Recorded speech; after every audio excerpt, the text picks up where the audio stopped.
Hi, this is John Linnebell from John Linnebell Tutoring, and this is Final Stretch SAT and ACT Instructions, COVID Edition 2. If you like this video, please hit that thumbs up button, and please share, and please subscribe to my channel. That would help a lot. Here's my contact information, and there will be more contact information at the end of this video, but let's get started. First things first, you want to make sure that you're on, and what I mean is check the College Board's SAT site to make sure your center hasn't canceled or rescheduled the test date or moved the test site. So you can go here, and I'm going to click on the link to collegereadiness.collegeboard.org/SAT/register/test center closings. So you can search for close test centers here by looking at your country or region. So you can click the US, test date, test center. It's really easy to look things up. So we can go, all right, upcoming test date, June 5th, 2021. And we can go next. And test center code, or we can go states. Let's go California. And let's pick San Francisco. Okay. So we'll find our test center here. All right, so looks like Sacred Heart Cathedral and St. Ignatius, so those are closed. So there's a couple that you might find if you were looking for that. And on the next thing, we can go to collegereadiness.collegeboard.org, SAT, register, find test center. So you can look up any test center here. So if we click on that, we end up with something like this where you can select a country or region, state, etc. So you can find SAT, test centers that way. So you can go to California, and all right, so it'll list all the test centers in California. All right, so if you're taking the ACT has its own little, of course, closure rescheduling site, and that's www.act.org/content/ACT and products and services, the ACT test day rescheduled. Anyway, this is all in the description. We can click here and you can see June 2021 canceled and rescheduled ACT test centers, and they actually have some. So they're listed here by state. So you can see from Alaska, and you can pick a state. So, all right, California. So there's Antioch, Apple Valley, Bakersfield, Arroyo. Okay, so you can see all the ones that are canceled test centers. So that's definitely worth looking for your ACT and SAT test. Make sure that the test is on at your test center. If it's not, make sure that you haven't been moved to another test center. It's definitely important if you see that it's been canceled or rescheduled or something that you contact the SAT or ACT and see what you can do if you actually want to take it, for example, on June 5th, 2021. I'm recording this on August 31st, 2021, if you can't see the little calendar and time, date and time on my computer here. All right. The checklist of things you need for the SAT. It's really not any different for the ACT. So you want to go to collegereadiness.collegeboard.org/SAT, taking the test date checklist. So if we click on that, we end up with, okay, what to bring, face covering, your up-to-date admission ticket, acceptable photo ID, 2 number 2 pencils with erasers, an approved calculator. Notice you can click on this and it gives you the calculator policy, and it'll even list the acceptable calculators here. So you can go Casio, Hewlett-Packard, Radio Shack, Sharp, Texas Instruments, or other. So other, okay, so we'll give you the ones that are acceptable. Probably most TI calculators, you'll be fine. Texas Instruments, most Casio, But if you don't know, just check, and if you can't find it here, you might want to contact the SAT people or the ACT people to make sure that your calculator is okay to use. And going back to this, photo ID, okay, so taking the test ID requirements, we can click on this, and voila. We have an ID checklist. So it has to be a valid photo ID, government issued or issued by your school. So original physical document, can't be photocopied, can't be electronic. So like you can't take a picture of it and put it on your phone. And it must bear your full legal name exactly as it appears on your admission ticket. So if your name is Bartholomew Zydeco, then your ID had better say Bartholomew Zydeco, and it had better say that on your admission ticket. Otherwise, you might have a problem. You might need to get in touch with the SAT people or the ACT people before you show up on the day of the test to take the test to solve any problem they might have, like if you put Bart Zydeco instead of Bartholomew Zydeco. All right, admission ticket. Check it to make sure your center hasn't moved, etc. And of course, you're going to need it to get into the test. Medical accommodations. If you have some kind of accommodation, please, please, please contact them. You really should have contacted the ACT or SAT people a long time before the test date if you need an accommodation, because they don't just take your word for it. They're going to need to have information from your school and from your doctor and da-da-da-da-da. So anyway, but if it's coming up soon and you haven't done anything, I would say get in touch and see what you can do as far as accommodations for yourself. All right. So EpiPens can be brought in without any special accommodation, but it must be in a clear bag and stored under the desk. So if you have severe allergies, etc., need an EpiPen, make sure that you bring it in a clear bag. Make sure the exam proctors know you have it and know what it is, etc. And face coverings. Probably, I would say bring an extra. The SAT doesn't say bring an extra, but I do. If one gets wet or nasty, or there's lots of ways it can get dirty or become soiled or become ripped or whatever in some way that you can't use it, just make sure you have an extra one. It doesn't take much to just shove one in your pocket or something like that. You want to bring several sharpened pencils. I'd say at least 2 or 3. I understand they probably have a limit on how many you can bring, but bring at least 2 or 3. An eraser, a pencil sharpener, a watch, a snack, a water, clear bag or backpack. So basically have a clear bag with your bottle of water and your little snack like a granola bar, something that's easy to eat and pre-wrapped and won't make a mess and doesn't stink. And you can't use your cell phone for a watch or calculator on the test, so turn it off, put it in your pocket. If you have a phone where you can take the battery out, I would strongly suggest taking the battery out during the test, so that way there's no way you could have been using it to cheat if it's in your pocket and the battery is out and actually not even in the same pocket, for instance. Okay. Transportation and pre-test issues. If you have not been to the test center to which you have been assigned, go there before the test. See if you can walk there if need be. You can map it out on Google Maps, probably even Bing Maps. Any kind of map program will probably show you approximately how long it takes to walk there. I would suggest you actually walk there just to see how you get there or see if there's any kind of problem. Like you might have to cross a busy freeway or something that isn't necessarily shown on the map. In which case, you might say, all right, I better make sure that I use Google or Bing or your local transit agency site, such as 511.org in the San Francisco Bay Area, to see if public transit can get you there on a Saturday morning or a Sunday alternate test date for you Saturday Sabbath observers. So make sure you have enough money for the bus, or you have your bus pass or whatever you have, or make sure that you have Uber/Lyft, whatever app set up on your phone, so you can take Uber, Lyft, whatever. And of course, make sure there's enough money on your credit card, or you have enough Uber or Lyft credits or whatever to get yourself there. Okay, I cannot stress this enough. Do not be late. While I've had students tell me about their tests being delayed so late students could be admitted, don't expect anyone to do that for you. The, in quotes, late students could have been standby students who had already been waiting there long before the test started and they were just getting around to accommodating them. Or, in any event, just go with Murphy's Law. Whatever can go wrong will go wrong. That completely applies here, because if it's somebody else other than you, I guarantee you, they will accommodate them to the ends of the earth to inconvenience you. But if it's you and you're 2 minutes late, you'll get the proctor who says, "I'm sorry, but we cannot accommodate you. That would not be fair to the other test takers."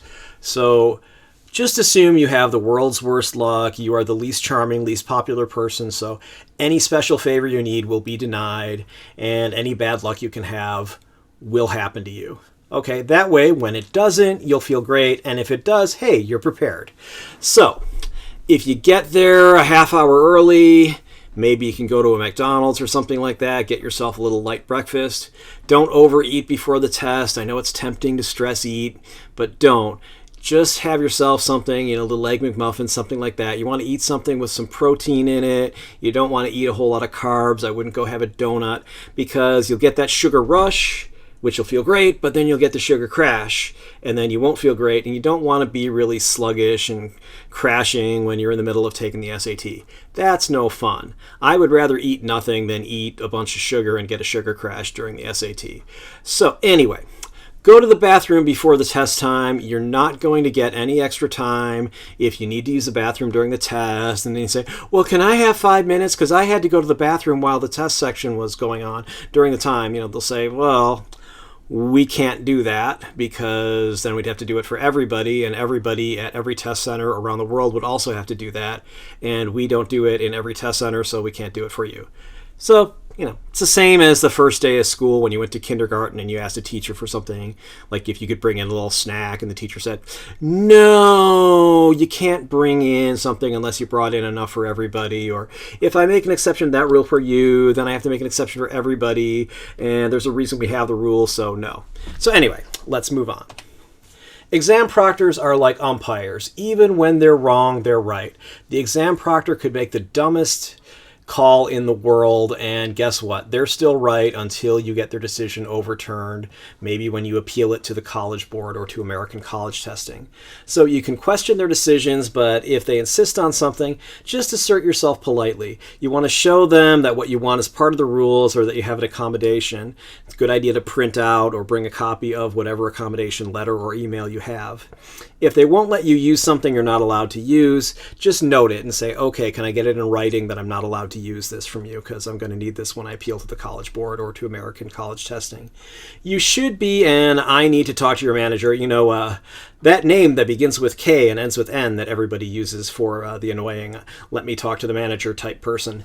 So if you can be that type, in this case, you really should say, I need to speak to your supervisor, see if you can get a ruling on that so you don't have to go to American College Testing or to the College Board.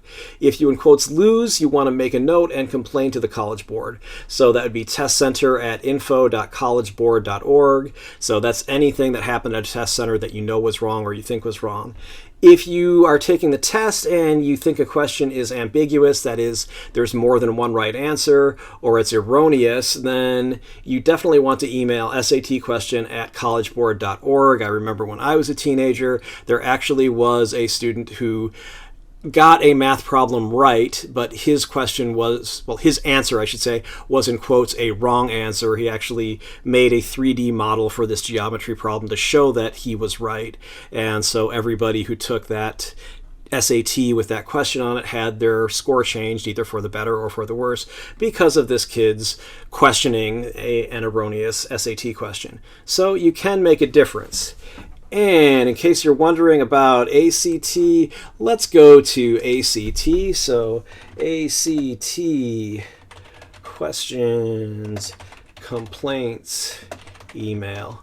So, okay, if you want to contact the ACT, there's a customer service phone number, which is at 800-498-6065. And the email, okay, well, accommodations, it's 319-337-1332. And the email is, okay, they just have an email web form here.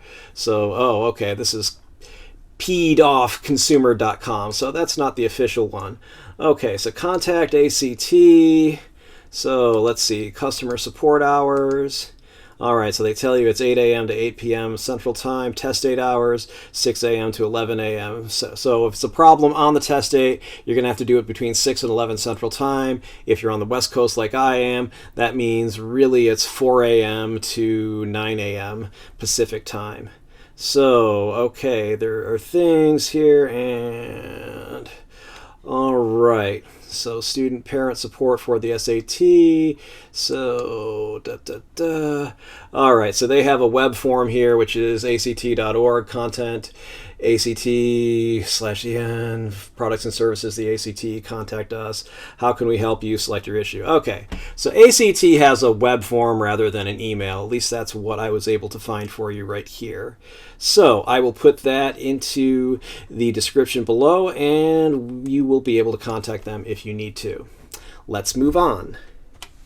Just as you should complain politely, don't make a scene in other ways. So just as you wouldn't scream at the exam proctors or whoever the exam proctor's manager on site is there because you know you're not going to get what you want by being rude, don't make a scene in other ways. So if you unintentionally cause a distraction because your phone goes off, Remember, it should be off, preferably with the battery out if you don't have an iPhone, so you actually have a phone where you can remove the battery.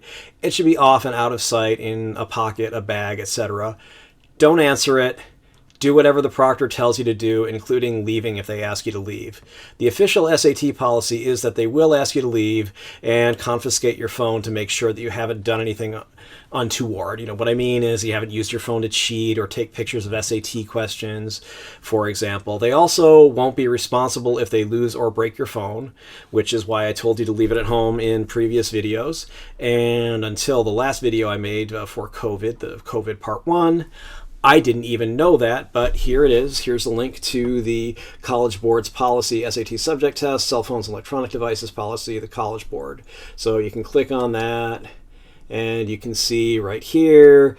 Okay, so they're required to collect and hold cell phones and other prohibited electronic devices during the test administration. You may not use or access the device until testing is complete. So if your device makes noise and you are seen using it at any time before testing is complete, including during breaks, it is grounds for immediate dismissal and score cancellation. The device may be confiscated and its contents inspected, so you won't be getting it back at the end of the test because they'll be inspecting it, and that probably takes longer than just the time that the test takes. And the College Board is not responsible for loss or damage to personal items, including electronic devices, while you're in the center. So by taking the test, you're agreeing that if they catch you using it during the test, even during a break, they get to go through your phone, they get to keep it until they're done going through your phone, and if they break it or lose it, they're not responsible. So that's why I'd say generally, if you can, don't bring your phone to the test. If you needed to take Uber or Lyft or text somebody who's going to give you a ride, just make sure the darn thing is off. Better yet, make sure not only is it off, but the ringer is silenced and that it's just going to be in your pocket or wherever they make you keep it during the test. So that's the best thing. Well, that's the second best thing. The best thing is if you have to go, have somebody drive you and just have them ready to pick you up at the end of the test. Or if you have to, take an old-fashioned taxi cab with cash. That way there's no chance your phone is going to get you in trouble if you don't have it with you. Anyway, don't talk to anyone, including talking to yourself or thinking out loud during the exam. I'm as big a violator of that as anybody. I'll mumble things to myself all the time. Please, please, please keep yourself quiet, because if an exam proctor hears you, they're probably not going to believe you if they think, oh, well, you must have been talking to your friend over there, So, again, you're going to get dismissed. They'll cancel your score, etc. You don't want that. Don't eat your snack or drink your water except during the break, or at least ask a proctor before you do it. Better yet, ask a proctor before you even walk into the room. Say, may I bring my water with me? May I bring my granola bar so I can eat it during the break? And they might say, yes, you can bring in your water, but you have to leave your granola bar in a clear plastic bag outside with everybody else's bag or whatever, or under your desk, and you can't eat while you're taking the test. Whatever they tell you to do, that's the official rule. Dress appropriately, be clean, etc. That's really just because, you don't want your friends to know you as the kid who was half naked during the SAT or stank or whatever, and you don't want to create a distraction for other people. I mean, if you really smell bad, if you're really just not dressed appropriately, at some test centers they might actually say you're causing a distraction for other students and ask you to leave. Whether that's constitutional, whether it violates your rights as a student in your school district, in some probably, and others not. Anyway, you don't want to not be able to have your score counted because you've decided to be a test case for something like this. Leave your political protests for once you get into college. That would be my address to you. My advice to you. Well, I guess my address to you because I'm also talking to you. Anyway, let's move on. Finally, actual academic advice for the ACT and SAT. The June 2021 administration is the last time the SAT essay will be offered. So you want to see my other SAT essay videos for more tips on how to do this essay. At the end of the passage in the little box there, the College Board literally tells you the author's point and lets you know that showing how the author makes that point should be the topic of your essay. So literally, you should say, the author, Joe Schmo, in his persuasive essay, why the phrase schmo should be banned from the English language. That's going to actually be, makes the point that schmo is a defamatory term and should not be used, especially because it's offensive to people whose last name really is schmo. Great. Then that is the point you should use. They put it literally in the little box at the end of whatever article you're asked to read as the subject of your essay.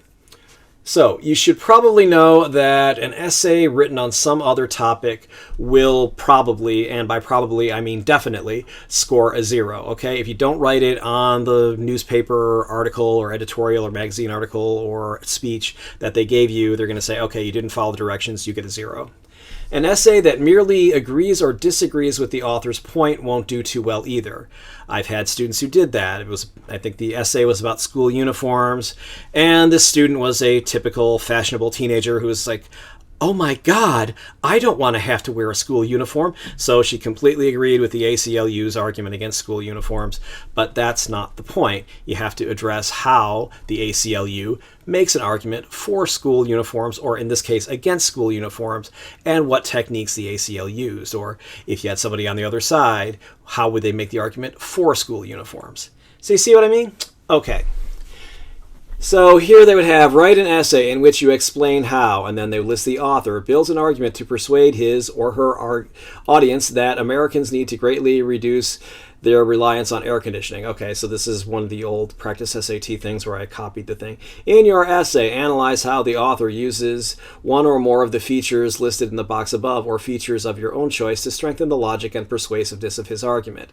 Be sure that your analysis focuses on the most relevant features of the passage. And yes, I realize I said your analysis. Ha ha ha. How silly of me. All right. Chuckle with your inner 12-year-old and then let's move on. All right. No. Don't just rewrite the instructions. It says, so just rewrite the instructions? No, no, no, no, no. Don't do that. Provide actual examples in the body paragraphs, the ones between the introduction and the conclusion, and it's also a good idea to refer to them in the introduction and conclusion. You want to leave space for the examples if you are going to just kind of write a generic boilerplate introduction and fill it in later. So you can say ethos in the form of, then put space to list the facts, the ethos that the author uses there. So you might want to leave 1 or 2 lines. Ethos, pathos, logos. Learn it, know it, live it. If you don't know where to start on the body paragraphs, just pick one of the big 3. That would be ethos, pathos, or logos, and explain how the author uses that device persuasively. Eventually, you're going to have to explain how they use all of them persuasively. There are always going to be well-written essays, such as newspaper or magazine articles, editorial speeches, etc. You cannot go wrong by praising how well written and how persuasive they are, even if you hate the point they're making. If you're feeling bold, you can even attack the weak points by writing something that's a little passive aggressive. But anyway, like, the point would be strengthened if the author had addressed and then list whatever weakness. They cite for evidence one journal article from 1964, and you know that it's a topic that many other journal articles would have been written about. Something like that. The author uses several logical fallacies, things like that. Those are all things you would want to address or could address, but only after you've already addressed what the author does correctly in his or her article that is being cited. Generally, they're going to be well written and persuasive, so you want to talk about that. But if I were grading it, I would give extra credit or whatever. I certainly would give a higher mark to somebody who actually pointed out problems with the essay, if such problems actually existed. So let's move on. Let's do it in order. First, ethos. Ethos is authoritative opinion, common knowledge, news reports, history. News has often been called the first draft of history. Moral statements, rules, laws, statistics, scientific facts, anything most people would accept as true when coming from an authoritative source.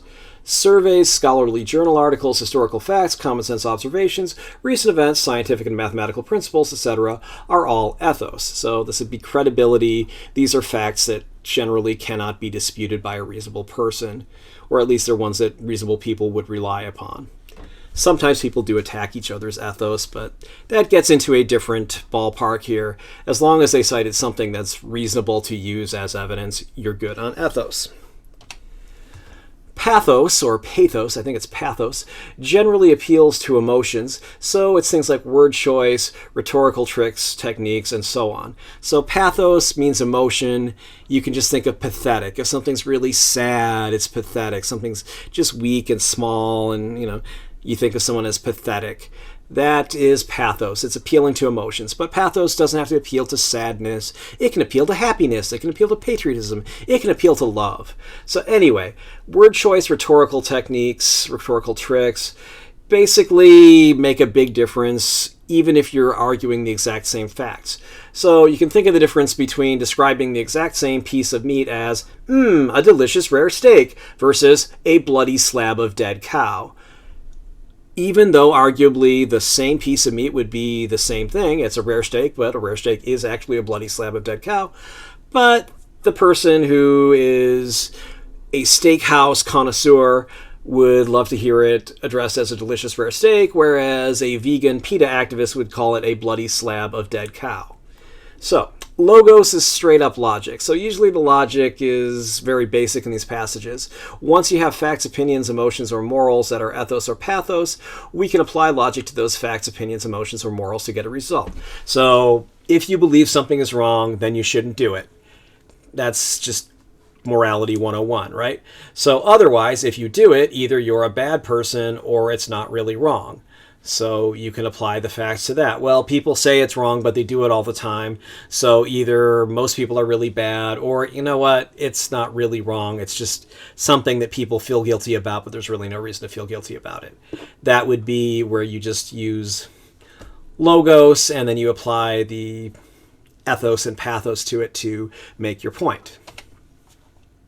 So here's an outline of how to write the SAT essay. The layout is number 1, introduction, simple paragraph from the instructions. The author skillfully used ethos, pathos, and logos, and you want to define each one. So ethos, authoritative facts, pathos, powerful word choice, emotional language, and logos, logic, and give brief examples. Ethos in the form of survey results, pathos in the form of appeals to emotion, appeals to morality, and logos, just simple deductive logic, to make his or her point, whatever stated in the box at the end, copy it verbatim. That means word for word if you like. Ethos. Find the facts and authorities cited in the passage. So, is it a quote from Albert Einstein about physics or something Einstein would know about? Be careful if it's a quote from Einstein, like Einstein said that repeating the same thing over and over again and expecting a different result is the definition of insanity. I don't know that Einstein ever said it. I believe Bill Wilson, one of the founders of Alcoholics Anonymous, actually said it. So, things that just put words in the mouths of somebody like Albert Einstein, not necessarily on point, but if it's something he would have been an authority on and they can cite where the person said or wrote it, great authority. And the same thing applies to scientific studies, things that are obviously authoritative, commonly held beliefs. Well, people would know, well, it's common sense that is its own kind of ethos. Even if everyone in the society is wrong, it's still going to be persuasive until people start to really believe it's wrong. So, moving on to the next thing. Pathos. Show how the language is chosen to appeal to your emotions. For example, how would different word choice have affected the writing? So go back to the whole, yummy rare steak versus, ew, bloody slab of dead murdered cow. Completely different ways of describing the exact same object. So one would make you feel good about having a steak. The other one would make you feel like you're a criminal for having a steak. Logos. Show the assumptions, usually the moral statement or the common sense, so that would be kind of part of ethos, underlying the argument and the logic that relies on those assumptions. So does the logic make sense? Does the logic kind of jump into a non sequitur? Well, that doesn't really logically follow from the other thing. Does it make the error of the converse? That is, well, if you eat steak, you will be healthy. So if you are healthy, you must have eaten steak.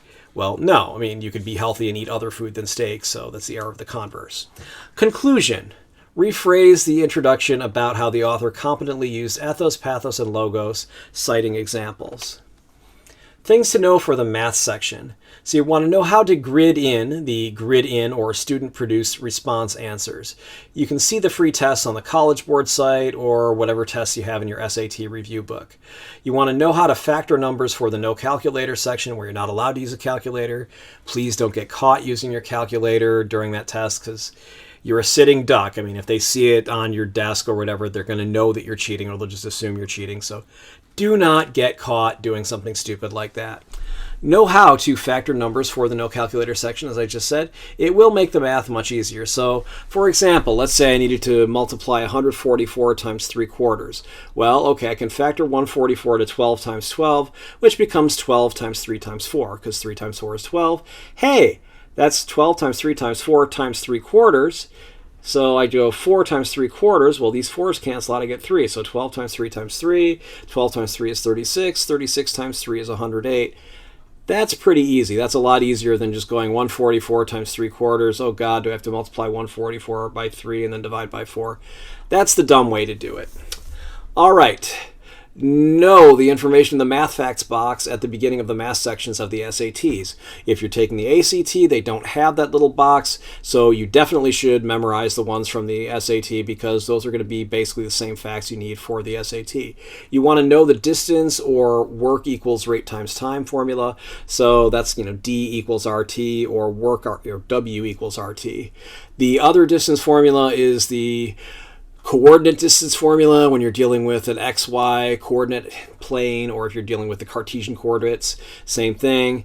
That you can find, you should probably look that up, coordinate distance formula. Know the quadratic formula, we'll be looking at that on the next slide, and know the coordinate formula for a circle that lets you know the center coordinates and the radius. And you can also watch my math SAT videos for additional help. So let's move on. More math facts to know. Okay, as I said, know the quadratic formula, and you need to know the quadratic formula won't work until you get the quadratic formula or quadratic equation into the form ax squared plus bx plus c equals 0. So a lot of times on the SAT, they'll give you ax squared plus bx plus c equals 8 or something like that. Then you'll have to subtract 8. So it'll be ax squared plus bx plus c minus 8 equals 0. Once you get it in that form, you can plug it in here. Here's the quadratic formula. So the x values are going to be negative b plus or minus the square root of b squared minus 4ac over 2a. So this will give you either 2x values or 1x value, or it will give you no x value. So anyway, and you can know about the discriminant. For example, if this is negative, then you're taking the square root of a negative number, so then you know that this answer is going to be an imaginary root. Anyway, you want to know the coordinate formula for a circle that lets you know the center coordinates and the radius. So the equation of a circle in standard form is going to be x minus h squared plus y minus k squared equals r squared. So make sure these are minuses because hk is the center, but it has to be minus h minus k. I guarantee you they'll give you an equation where it's x plus h or y plus k because they're going to want to see if if this is x plus h, I actually have to make this minus h. And r squared, so know that it's the radius squared, so you have to take the square root to get the radius here. So if r squared is equal to 9, then r is equal to 3. So if you see 9 here, you have to say, I have to take the square root to get 3. So make sure you know that. You're going to have to know how to complete the square to convert a circle's equation from general form to center radius form. I have a video on that. You can see my videos, links in the description for the instructions on how to do that. Or you can just Google completing the square, or you can use Bing, to find completing the square. I don't care what search engine you use. You guessed it, more math facts. Know the sum of the internal angles of a polygon. So here we have a triangle and a pentagon and a hexagon, and notice that all these external angles, they all add up to 360 degrees or one circle. So that's a pretty cool animation. And so that's always going to be the sum of the external angles is always 360, and the sum of the internal angles is always n minus 2 times 180. So you can see the sum of a triangle's internal angles is 180 because it's going to be 3 minus 2, which is 1 times 180. For this pentagon here, it's going to be 5 minus 2 times 180, so that's 3 times 180, which is 540. And then 6 minus 2 is 4, so that's going to be 4 times 180, which is 2 times 360, which is 720.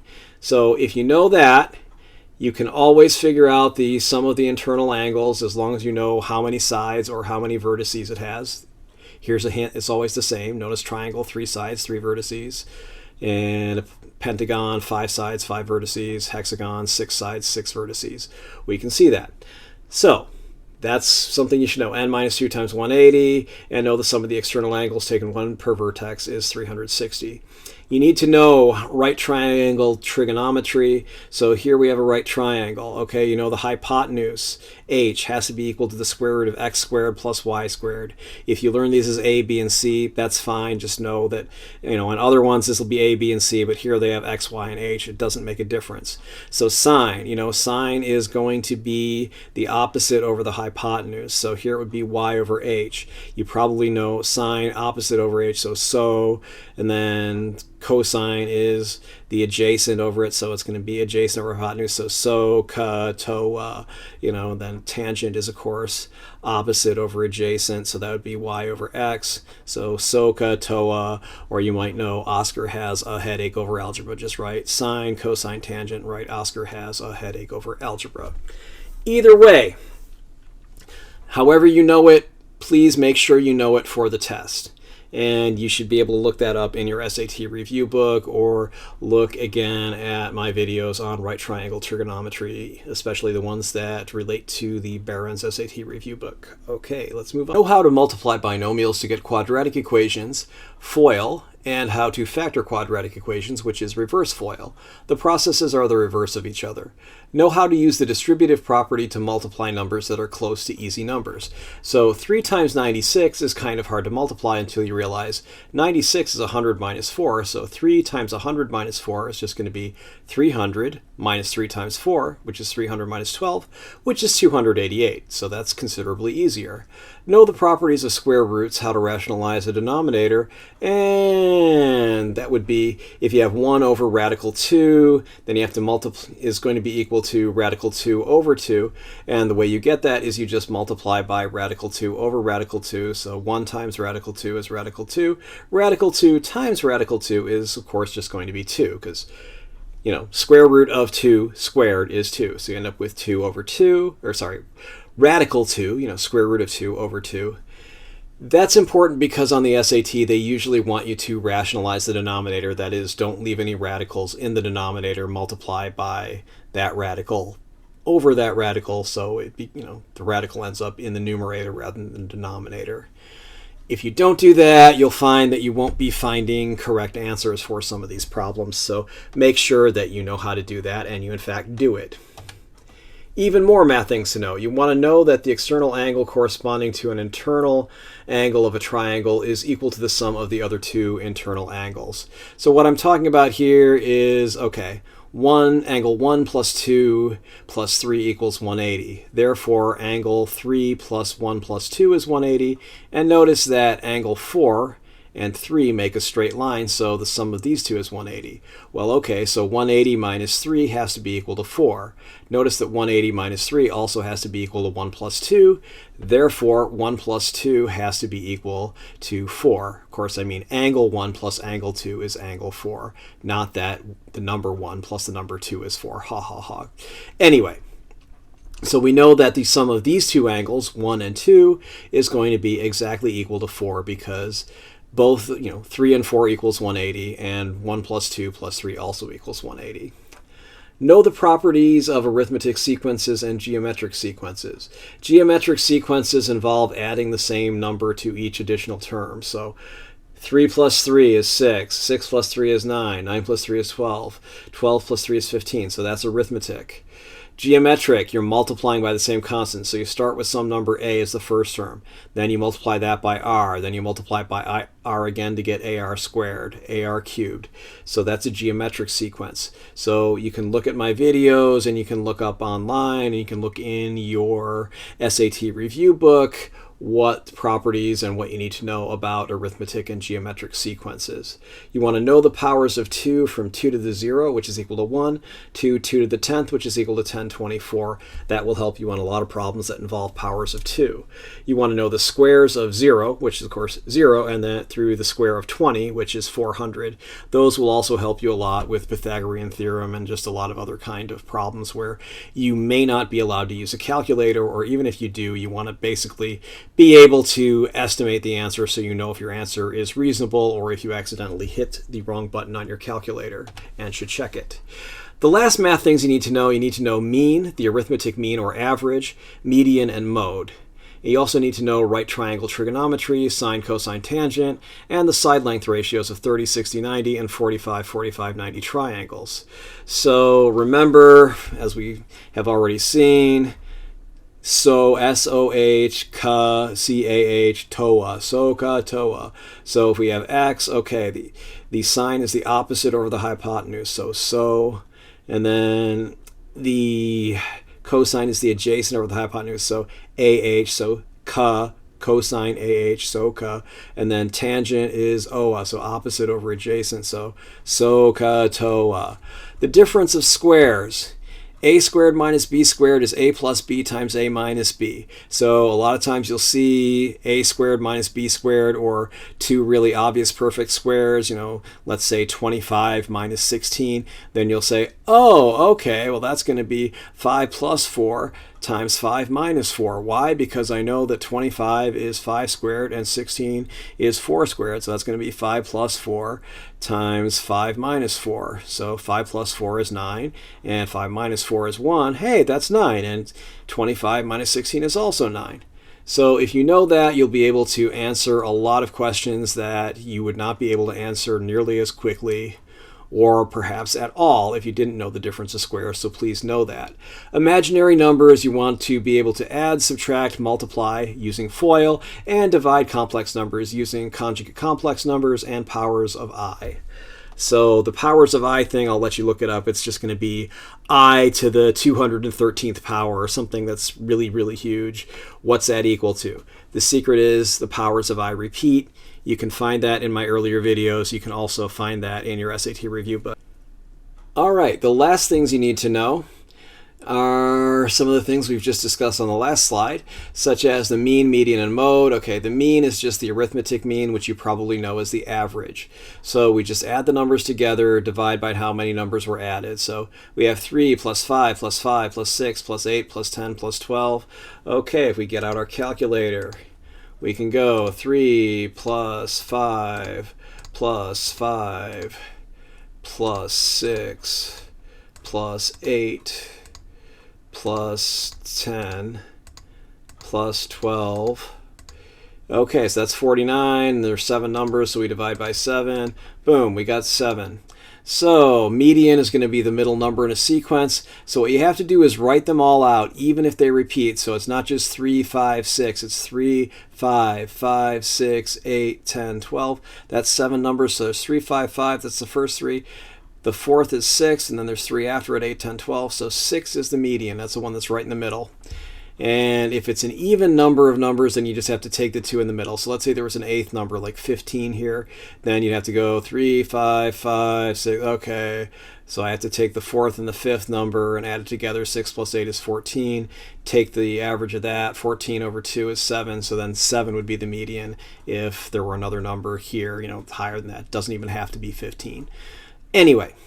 The mode is going to be the number that appears the most often. Well, the only one that appears more than once here is 5, so 5 would be the mode. All right, so let's get going on this complex number arithmetic. If we're adding complex numbers, it's really easy. You just take the real portion, which would be a plus c. So then you have a plus c, and then you add bi plus di, so that would be b plus d times I from the distributive property. If you're subtracting, that's going to be a minus c, because that's the real portion, and then bi minus di, so that would be plus b minus di. If it's A plus BI times C plus DI, we use FOIL. So you're going to end up with the first term is AC. The outer term is ADI. So that's going to be AD and then I. And then we have the inner, which is BIC, so that's going to be BCI. So notice that they take ADI and BCI and they just use the distributive property, so it becomes AD plus BC in parentheses times I. And then the last one is going to be plus BDI squared. Well, I squared is -1, so that's going to be -1 times B plus D, so that's going to be minus BD. So then you end up with AC minus BD plus AD plus BC plus I. And then when you divide, you have to use what's called the complex conjugate. So here we have A plus BI over C plus DI. Well, you're going to multiply that by C minus DI over C minus DI. So then when you get that, notice that you multiply C times C, that's C squared. Outer, it's going to be minus CDI, and then inner is going to be plus CDI. So those cancel out, and then you have minus DI squared. Well, remember, I squared is -1, so it's minus -1 times D squared, so it's just going to be C squared plus D squared. So then all you have to do is you just take AC plus BD plus I times BC plus AD over C squared plus D squared. And then what they like to do is make it AC plus BD over C squared plus D squared plus I times BC minus AD over C squared plus D squared. You're probably going to have to practice that a few times to get the hang of it before the test, but luckily these things aren't hard.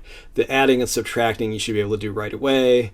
The multiplying is just a different kind of FOIL. You just have to know that I is the square root of -1, and don't forget that.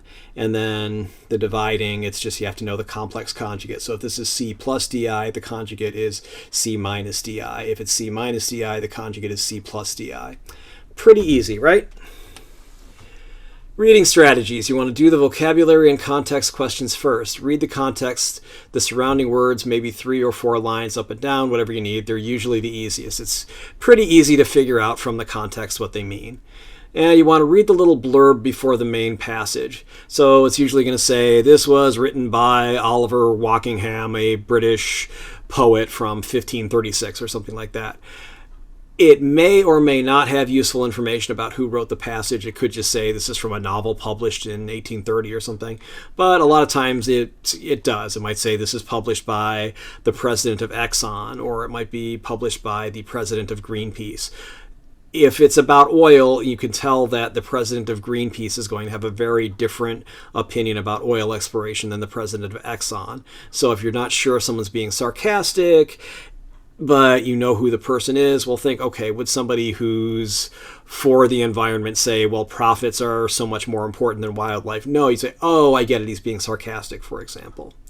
So anyway, that may help with tone, it may help with intent, it may help with the point of the passage if it's not clear to you.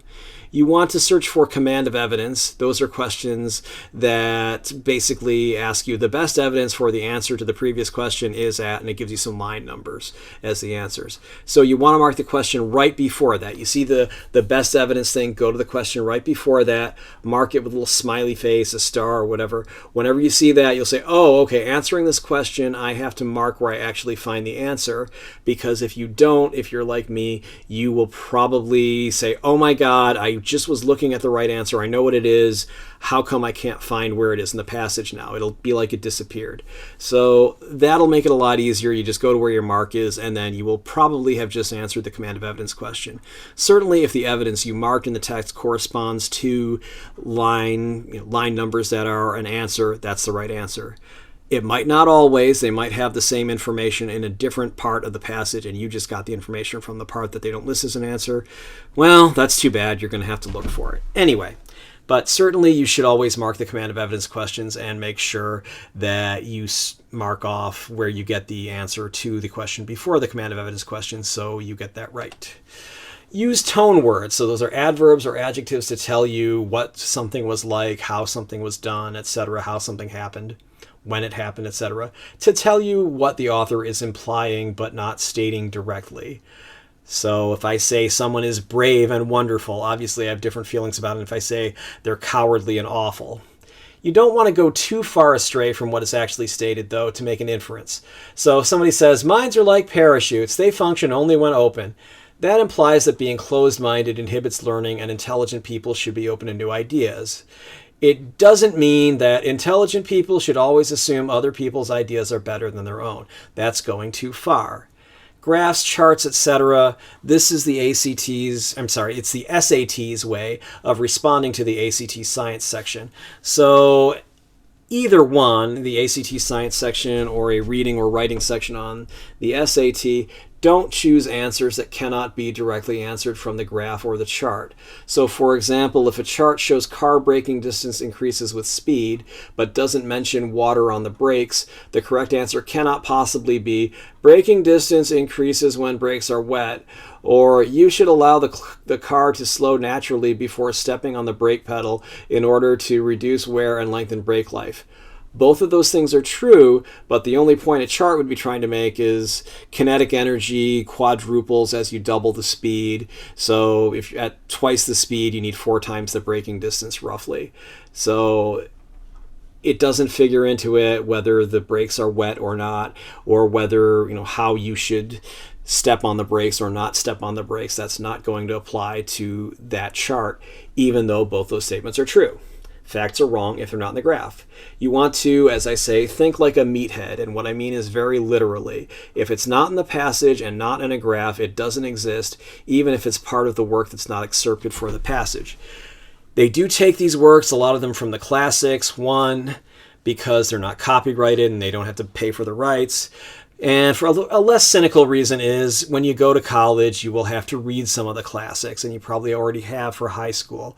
So they want to know, can you read something that wasn't published in the 20th or 21st century and still understand what it means?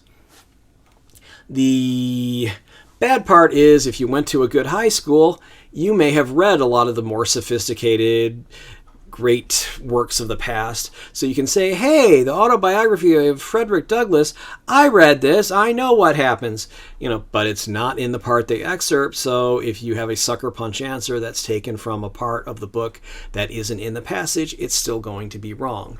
Okay. Paired passages. You want to read the first passage, then do the questions that are about the first passage. They're usually the first questions. Sometimes they'll have a question about both. That's the very first question. If they do, just skip it and do the ones that are about the first passage, then go back, read the second passage, and answer those questions that are about the second passage and about the first and second passage. You might be asking, well, John, why should I do that? I will tell you. Well, one, many distractor answers detail things from the second passage while they're asking about the first passage. You can't fall for those answers if you haven't read the second passage yet, because you'll say, oh, I don't know, I don't remember that. And you want to ask yourself why these passages were put together. How do they relate to each other? They probably represent different views on the same issue. I guarantee you there will be questions such as the author of passage 1 would respond to the author of passage 2's point that by replying. You want to keep track of what passage 1 says and what passage 2 says. It's an easy trick to present an answer that gets them backwards if you haven't already answered all the questions on passage 1 and haven't kept track of what passage 1 or passage 2. On the ACT, you'll see that in the science questions, they might have scientist 1, 2, and 3, and they all have different viewpoints, or students 1, 2, and 3 that all have different viewpoints. Make sure you know the gist of each student's or each scientist's argument on the ACT science questions. All right. Use your common sense. If an answer doesn't make sense to you, it's probably wrong unless the passage is from a really old work, perhaps from a time when most people thought differently than they do today. Again, you want to make sure the answer you choose is supported by the evidence. As many test prep people say, don't answer questions from memory. Find the evidence. It's especially important if you've read the passage before. As I mentioned before, some are important historical documents are excerpted from classic texts in whatever field they're from. You can know the text discussed something, that's an answer choice, but if it's not in the excerpt, it doesn't exist. Okay, so also if it's from a what is implied question, you want to make sure it's the next logical step. So contrast words would imply the part not stated contradicts the part that is stated. So if I said, hey, I really liked your essay, but you know what's coming after the but isn't good. I'm going to have some sort of criticism of your essay, right? I can reasonably infer what I do when you imply something. I infer something that if it's my essay and you're saying you really liked it, but you're about to tell me what you didn't like about my essay. So use those kinds of contrast words or continuation words. I really liked your essay and, well, then it'd be, and I want you to enter into an essay contest. I think you could get published in a scholarly journal, da da da. So there you go. Is it a contrast or is it a continuation word? And plan accordingly. The smart kid answer. In case you haven't heard it, don't pick the answer with a vocabulary word you don't know if you aren't sure about an answer, whether or not it's a vocabulary word. Most likely it's in quotes a smart kid answer designed to fool kids who don't know the meaning of the word but figure smart kids know it. So for example, kids in my English classes, the same English classes that I was in, would probably look at a smart kid answer and go, that sounds like a word John Linneball would use. So I will pick that because that's a smart kid answer. So if they get it right, I'll get it right. And they might come up to me and I'll say, oh, well, no, the answer was actually tree. But hey, sorry about that. Anyway, so don't pick a word just because you don't know it. But as other books have also pointed out, if you know it's not the other words, then yes, do pick the smart kid answer, but because you've already eliminated the other three choices. Anyway, so if you know the other choices are wrong, feel free to pick the smart kid answer, but only if you know the other choices are wrong or you really have to hammer those and do something weird to make them right. We don't want to do that. They should fit pretty easily. The math, in quotes, smart kid answer is cannot be determined from the information given, or especially for a geometry problem, gobbledygook like pi root 5 to the 3/2 power. Because a kid who's not that good at geometry, oh God, it's all radicals and pies, and okay, well here, it must be this one. This one looks really hard, so I'll bet the smart kid who's probably going to go to Caltech would know what that is. Usually that's not going to be the right answer. Cannot be determined from the information given. That's just a cop-out answer where the kid goes, phew, oh, I get it. Nobody can figure this one out. Wow, I'll bet all the smart kids are picking this answer, and I'll be like one of the smart kids. And then one of the smart kids after this will be, oh, no, all you had to do this, or you had to know this one fact. Oh, you didn't learn that? Gee, maybe you were out sick that day. Anyway, so whatever you do, don't pick the cannot be determined from information given unless you know what you would need to be able to determine it. And the gobbledygook answer, hopefully you won't pick if you actually understand the geometry behind a geometry problem. Otherwise, you might fall for it. Fine. If you're guessing blind, you're guessing blind. There's no guessing penalty on the SAT or the ACT these days. So if you have to, guess. The writing/editing section doesn't have a smart kid answer that I figured out anyway. But don't be afraid to pick no change. Some students don't like to pick no change. They say, well, I don't know. They can't have it be no change too many times. They can, because they can just pick something that looks wrong. Like if someone calls you and they ask for you, you probably say this is him or this is her. The correct thing to say grammatically would be this is he or this is she, but nobody says that. So if you see that on the SAT or the ACT, you might say, oh, that can't be right. See, you have to change it to this is him. Boy, what do they think I am? Stupid? Well, not stupid, just a little ignorant of standard American English that nobody really speaks. Anyway, let's move on. As I said, no change is just as likely to be a correct answer as any. You want to read the writing passage. This is about the writing passage editing section. You want to read the writing passage to figure out where sentences and paragraphs belong. So sometimes they will move paragraphs or sentences to places where they don't belong. And so if a paragraph seems like it's a little out of place, like they reference something that they haven't already brought up and you don't have an introduction, it probably needs to be moved. So you want to read all the answer choices, especially when they ask you to assume that the writer wants to achieve a specific purpose, and make sure your answer choice achieves that purpose. So when it's something like that, the choices are likely to all be grammatically correct, but only one will address the correct issue. Like the author wants to have a serious tone. The author wants to have a whimsical tone. The author wants to emphasize specific data for this, and then only one will reference specific data, or only one one will be really serious and formal, or only one will be a little bit silly and whimsical. Okay. You want to know the rules of punctuation, parallelism, etc. All the verb forms or clauses should look as much like each other as possible. For parallelism, so you might say, I like skiing, shooting, and singing, not I like skiing, shooting, and to sing, because they have to be parallel, so you want to use the same form. In this case, it's the ing form or the gerund form. No parenthetical phrases must be set off with the same punctuation on both ends. It should look like this, dash. See what I mean? Dash. Or it's wrong. So incorrect form, my car, dash, which I bought this year, comma, is a Ford Mustang GT. Well, it should be my car, dash, which I bought this year, dash, is a Ford Mustang. So if you're going to set something off at the beginning with a dash, you have to set it off at the end with a dash. If I use commas on both ends, that would be fine too. So let's move on. More writing section tips. Know that they and their are not appropriate gender-neutral singular pronouns in SAT or ACT land. You want to use he or she or his or her. So who versus whom? Who is the subject, whom is the object? So For Whom the Bell Tolls, the Ernest Hemingway novel, or the Metallica song that's based on the Hemingway novel. Okay, it's not for who the bell tolls, although most people would say that. It's for whom. So it's, the object. Who is, for whom is the bell tolling? Ask not for whom the bell tolls for thee. So same idea on the phone. This is he. Someone knocks on your door, you ask who it is, they say, it is I. You probably know it's somebody who learned English as a second language, because everybody who learned English as their native language would say, it is me. And in fact, they wouldn't say there, because there should not be used as a gender-neutral singular pronoun on the SAT or the ACT. Okay, another trick is if three answers are all very similar, chances are the fourth is the right answer, and the test maker is trying to distract you with meaningless differences between the three similar choices. So if they all look very similar, pick the one that looks different. Even if only two are similar, chances are those two are wrong, since there can be only one correct answer to a multiple choice question. So pick the one that's different.